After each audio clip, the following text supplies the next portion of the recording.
سے آیا ہے یہ باقی سب سے زیادہ خطرناک ہے. کیوں خطرناک ہے؟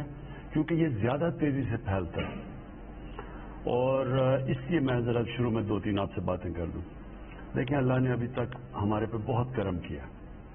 ہم نے فیصلے صحیح کیے, مشکل فیصلے کیے, لیکن ٹائم پہ فیصلے کیے. اس کی وجہ سے ہم نے اپنے لوگوں کو بھی بچا لیا, اپنی معیشت کو بھی بچا لیا, اور پھر لوگوں کو کورونا سے بھی بچا لیا. اور ہماری مثال دی جاتی ہے دنیا میں. آپ کو پتہ ہے کہ ورلڈ اکنامک فورم کے مطابق پاکستان 3 نمبر پہ وہ ملک ہے جس نے سب سے بہترین طریقے سے یہ 2 راستوں کے بیچ میں اپنے ملک کو بچا کے نکل گیا. یعنی ایک طرف کورونا, دوسری طرف اپنی معیشت کو بچانا. تو پاکستان ان 3 ملکوں میں سے, اور وہ جو 2 اوپر کے ملک ہیں نیوزی لینڈ اور ہانگ کانگ غالباً, وہ چھوٹے چھوٹے ملک ہیں. ان کے لیے 40-50 لاکھ 60 لاکھ لوگ ہوں گے. یہاں 22 کروڑ لوگوں کو اس مشکل وقت سے نکالنا, یہ اپنی NCOC جو ہماری ٹیم بیٹھی تھی جس نے ہمیں ایڈوائز کیا, مسلسل سائنٹیفک فیصلے کروائے, دنیا کا ڈیٹا دیکھا, اور اس کے بعد ہماری قوم نے بھی ہمارے ساتھ بڑی, یعنی میں آپ سب کا شکریہ ادا کرنا چاہتا ہوں کہ بڑی آپ نے ہمارے ساتھ تعاون کیا. ایک خاص چیز بتانا چاہتا ہوں کہ مسجدیں ساری دنیا میں رمضان میں مسجدیں بند ہوئی سوائے پاکستان میں. اور اپنے علماء کا خاص طور پہ میں شکریہ ادا کرنا چاہتا ہوں کہ آپ نے پھر وہ جو SOPs ہم نے کہا تھا کہ احتیاط کریں مسجدوں میں جاتے ہوئے, وہ آپ نے کی. لیکن یہ جو چوتھا اب فیز ہے, اس میں اپنی قوم کے سامنے یہ جو بات رکھنا چاہتا ہوں وہ یہ ہے کہ دیکھیں SOPs کا سب سے آسان ہے ماسک پہننا. ماسک پہننے سے ساری دنیا کا بھی یہ تجربہ ہے کہ 60-70% چانس کم ہو جاتی ہے پھیلنے کے لیے.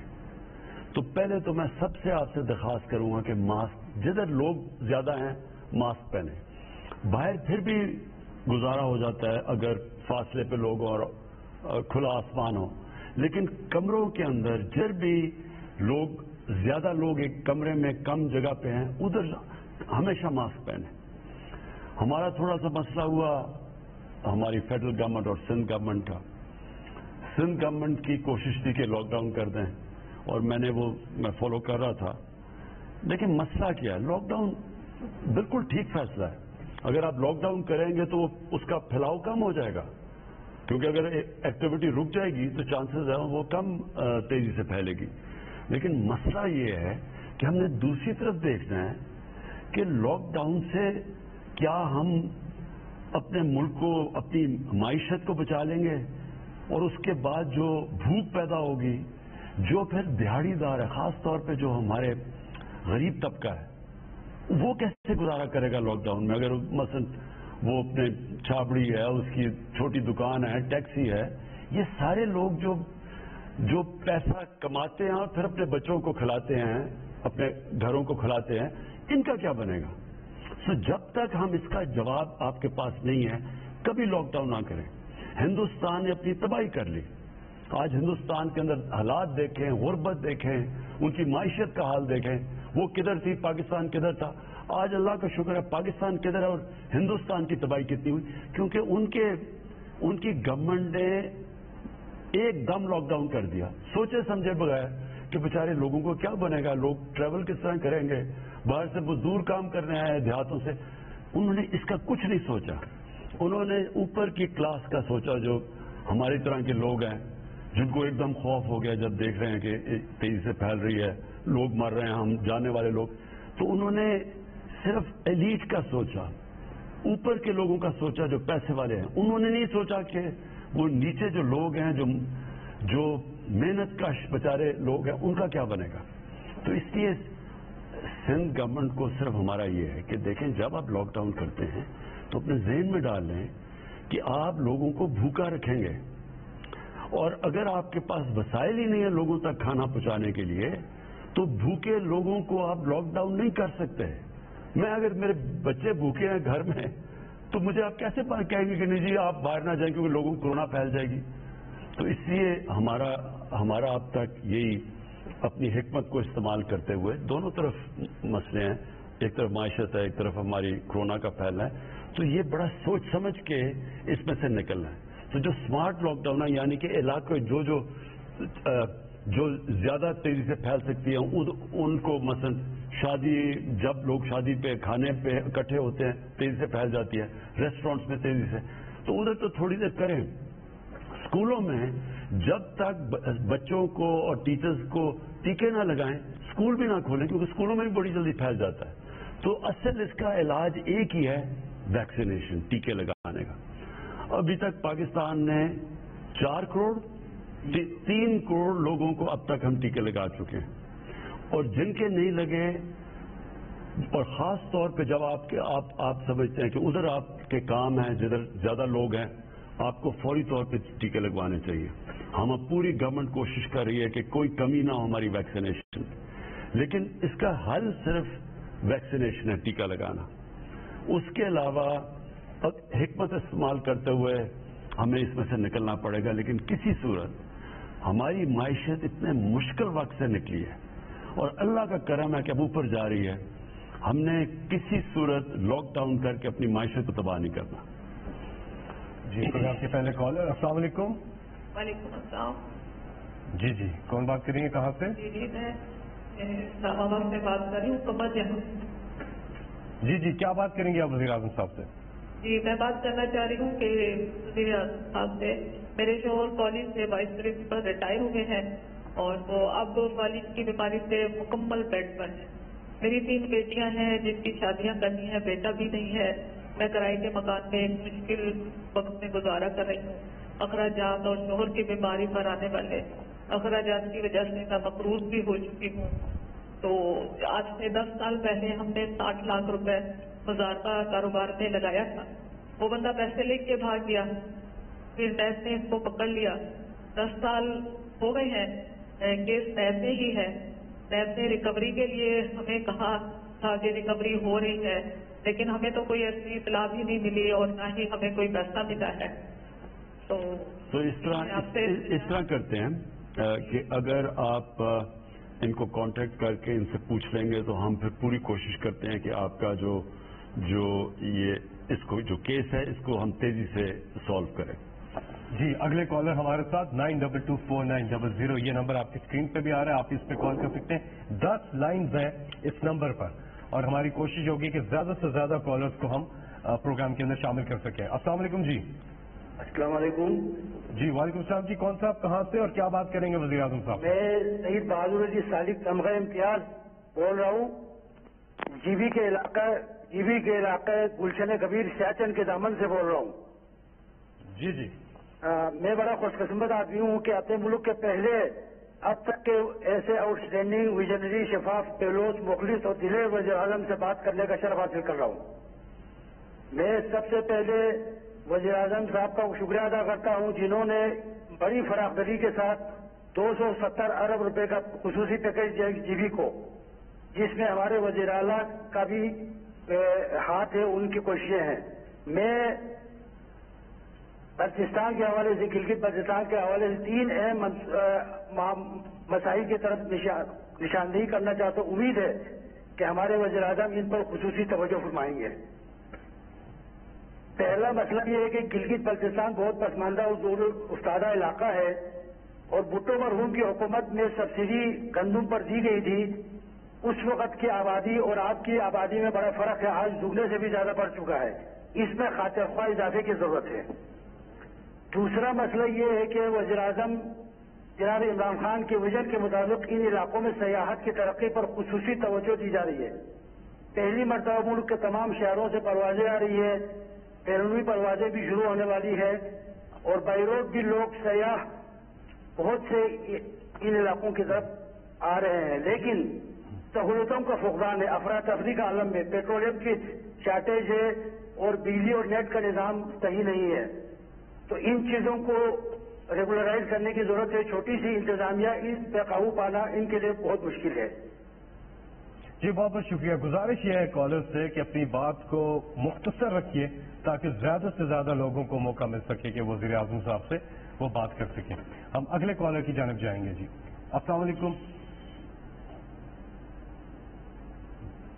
جی السلام علیکم. جی وعلیکم السلام. جی کون صاحب کہاں سے بات کر رہے ہیں؟ جی میں کاشف جوید بات کر رہا ہوں گجرانوالہ سے. جی کیا بات کریں گے جی وزیر اعظم صاحب سے آپ؟ جی سر میرے وزیر اعظم بات سن رہے ہیں؟ جی السلام علیکم. جی وعلیکم السلام. جی میں مسیح مذہب سے میرا تعلق ہے اور ہر محکمے میں ہمارا 5% کوٹا آتا ہے جو کہ ایک عرصہ دراز سے ہمیں نہیں دیا جا رہا. اور میری آپ سے درخواست ہے کہ آپ کے دورے حکومت سے ہمیں بہت سی امید ہے اور ہم محنت کے باوجود بھی ہمیں یہ سیٹیں نہیں دیتے. پوری اقلیت کا یہی مسئلہ ہے. تو میری آپ سے درخواست ہے کہ آپ ہمارے جو حقوق ہے وہ ہمیں دیں. اور سٹیزن پورٹل کے علاوہ میں نے 30 سے زیادہ محکموں میں درخواست دی ہے لیکن ہمیں انصاف نہیں ملا.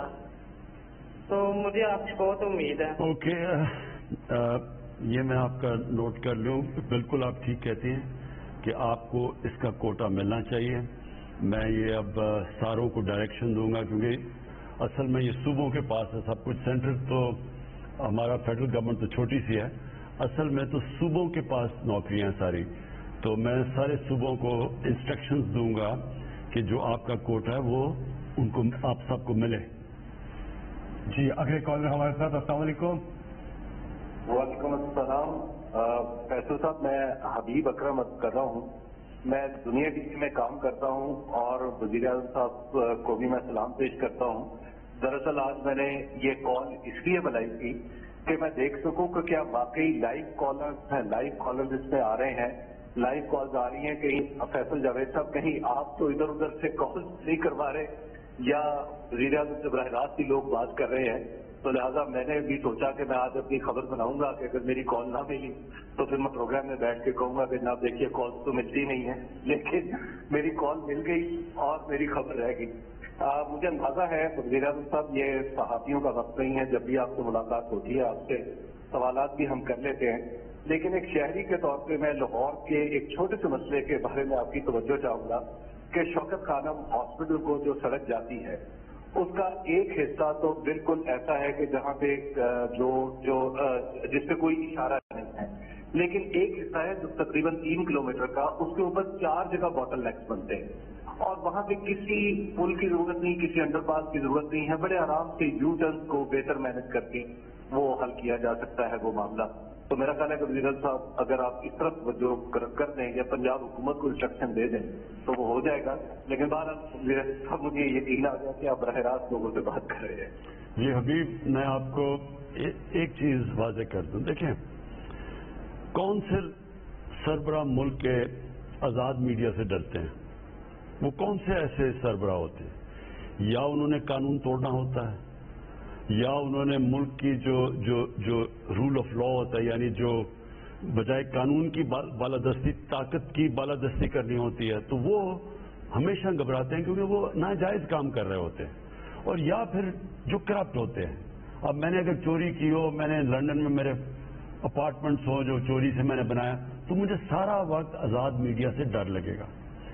میں آپ کو یہ واضح کر دوں کہ آزاد میڈیا جو آزادی رائے ہے یہ ایک ملک کے لیے بہت بڑی نعمت ہے, کیونکہ یہ ہماری طرح کے لوگوں کو سارا وقت آگے کرتے ہیں. اب آپ نے بتایا نا یہ کہ جی وہاں 4 جگہ لوگ رکتے ہیں جوہر ٹاؤن جاتے ہوئے, وہ جو دوسری سڑک ہے, تو وہ یہی میڈیا کا کام ہوتا ہے, واچ ڈاگ ہوتا ہے میڈیا.